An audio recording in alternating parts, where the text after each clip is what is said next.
వైఎస్ఆర్ కడప జిల్లా ఎర్రగుంట్ల మండలంలో కార్బన్ పౌడర్ను అక్రమంగా సిమెంట్ ఫ్యాక్టరీలకు తరలిస్తున్నారు. ఈ పౌడర్ తగిలిన వెంటనే పచ్చని చెట్లు నల్లగా మారిపోతున్నట్లు స్థానికులు గమనించారు. కార్బన్ పౌడర్ టర్నేజీ రావడానికి వాటిలో రకరకాల చిప్స్ ను కలుపుతున్నారని తెలిపారు. ఈ క్రమంలో వాతావరణ కాలుష్యం జరుగుతుందని అధికారులు వెంటనే స్పందించాలని స్థానికులు కోరుతున్నారు. కార్బన్ పౌడర్ను తరలించే వారిపై కఠిన చర్యలు తీసుకోవాలని జిల్లా ఉన్నతాధికారులను వేడుకుంటున్నారు.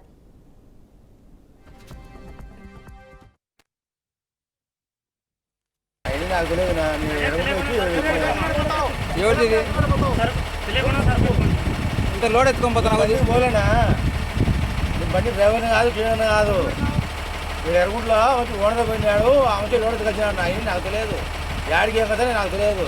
బండి ఆడ పెట్టుకోపోయినాడు, వీడు పెట్టుకునే మళ్ళీ ఆడికి పోతానవే యాడికి పోతానవే బండి తీసుకుని అన్నాడు.